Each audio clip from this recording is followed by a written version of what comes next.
I gave you some materials to read and make some notes. So who wants to kick off sharing the pre-reading that you did? What stood out for you? For those of you who read that, what stood out for you in any of the readings? Who goes first? Okay, yes, Victor. Okay. Yeah, just speak loud. Okay. Yeah. For me, it was the article on, first of all, good morning, everyone. Okay, my name is Victor. What stood out for me was the article of mental model. It was quite mind-blowing. I felt, sometimes you are... Yeah, don't worry. Just use it. Just so that it captures. So, yes. For me, it was quite mind-blowing because I felt there's some things you think about, but you don't really know that there's a particular existence of a structure around it. So, sometimes you think, okay, there's a reason why I operate like this, or I function like this, or I produce this result, or I think this way. But for me to see an article that provides a structure and research that has gone into how that affects not only individuals, but communities, institutions, nations, and how that goes into policy and creation and formulation and implementation was mind-blowing. So for me, it kind of set the mood for, okay, what I'll be receiving today. Absolutely. Thank you. Excellent. Okay, who goes next? Did any other person find something about that mental model interesting? Yeah? Okay. Yeah. Okay, Charles. Yeah. Still on that mental, I find out that most of the time you think you're making decisions based on what you are seeing. It's already making decisions based on what you already know. So, and it goes a long way to color the outcome of your decision. Mm-hmm. Most of the time, you think you place your judgment or make your judgment thinking that it's what you saw. No, but mostly what you've been thinking, your thought pattern. That sometimes it's been hereditary. The more you generate from your parents, that's the way your family line used to think, and it affects us a long way, and it clouds from making the right decision, like going through the decision process. Yeah, that's very powerful. See, because all of life is mental. See, as a man thinks, so everything you are today, believe you me, it's a very mind-blowing statement, but everything you are today, everything you have, everything you will ever be, depends on what happens here. It does not depend on witches and wizards in the village. It does not depend on your pastor, on your parents or something. Everything depends on what happens in between your ears. And that's why I think that the mental model is particularly very important. Sorry, yes. I just wanted to say, can we object something? Sure, please. That's why it's that's why it's a retreat. Yes. Okay. We've read this, repeatedly, and I think that okay, no witch. It was the witches that you said now. Are you sure there are no witches in Africa?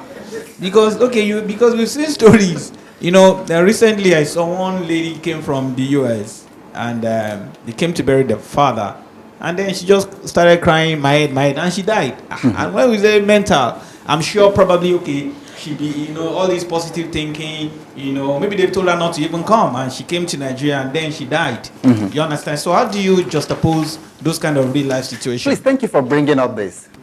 Please, it's a retreat. And we're here to learn from each other, like we said. Object, bring up contrary ideas to what anybody says or what I say, and then let's harmonize that, because it's very important, as you're going to see later, to clean up these things. Because if we don't clean up, and that's why I talked about curiosity, if we don't clean up these concepts and these ideas because all it takes, okay, we're talking Satan now, so all it takes for Satan to hold you back and down for the rest of your life is just wrong believing. And that's why we're talking about mental models, because the truth is, witches or wizards or nothing, or economy or whatever, you see, what's going on outside of you is not as important as what's actually going on inside you. Because even when you talk about the witchcraft curses, they said curses do not rest without a curse. You know, somehow you've got to be the kind of person that kind of a thing can happen to before it can. So, because why is it not happening to everybody? Why can't it happen to me? There's witchcraft. And do you think that those witches don't know that I exist? You know, I was once on television, and then I said this same thing. That was many years ago when I did my Healthy Working Wise. Because why I emphasize it, especially for leaders like this, we're leading people. And I think about what's holding Africa down. I think I'm already going ahead of myself because I have a slide that also addresses that. So everywhere I go, whether it's in Tanzania or in Ghana or in Nigeria or Cameroon or whatever, I find that this same thing that, if there's anything that, so that's why I talk about it a lot, that's held Africa and Africans down more than any other thing, is all these beliefs, all these religious beliefs. We don't know where it came from, and it's holding a lot of people back. So that's why this discussion of mental models is very important, because the way we frame our decisions, see, the way we see the world affects the kind of decisions that we make and the things that also happen to us. So, to Wale's question, people die. The witches kill people and things like that. They call people and the person will cry from the sleep. And then the person die. All right. So are the witches? Do we say they have supremacy to your destiny? No. All right. So who wants to make a comment on that? Okay. Yes, Bumi. Good morning. Yes. My belief is that our thought pattern is very important. And one thing I've read is that our thoughts are very creative, and they attract what we think all the time. And that's why I think the Bible said, whose reports would you believe? I believe that whatever you believe is what you get. This issue of witchcraft or whatever, they are real, but it also depends on what you believe about them. I know there was a time I had a dream, and the dream was centered around death. But I just stood on the word of God. I will not die. I think when Satan brings a thought to your mind, and you allow that thought to germinate, and you keep thinking about it, eventually it's going to grow wild, and then the devil will be able to actualize, because they always look for something to pin onto you in order to do their work. That's why we need to think in line, if we are Christian, with the word of God, because it helps a lot. Okay. I'll say I'm here today because I'm still standing on the word of God that I will not die. I will live to declare the good works of the Lord. Okay. Any other reaction? One more. One more. Okay. Let's hear. Okay. This is a hot topic. Okay. What she has said. Yes. I think it all boils down to mental pictures. What the picture means. And part of the materials, this mental picture actually is actually part of what was written in the materials that. Yeah. And there's this book I once read from written by Pastor Samadhi, that Power of Imagination. You know, sometimes what devil brings those fears actually. Yeah. But it is now you know, you were talking about the way we respond to things. It's our response to those things that really matters, not what the devil brings. When you choose to ignore the devil, you know, it keeps coming. Okay. But when you disregard what it says, and like she said, that's whose reports will you hold on to?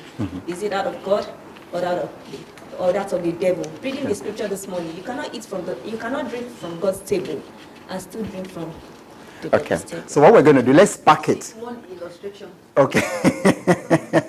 Okay, so after this, we'll just pack it and come back to it. It's a good one. See, because I want this thing resolved in our minds. We can't make progress until we do. We really can't make progress until we resolve these things. Because one of the things we're going to do later, locus of control. Do you believe that something else, events, other people outside of you, spirits or something, have, you know, a stranglehold on your destiny, and that you're just helpless and you can't do anything about it? Or can you actually, is your destiny actually in your hands, or is it in the hands of the devil or something? Okay, good morning, everyone. Yeah. The illustration I want to give here is, you know, before the social media, we used to have those photographers taking pictures, and having images. So what happened after after the pictures, we have the negative. Thank you. And by the time it produces, it turns to become the original picture.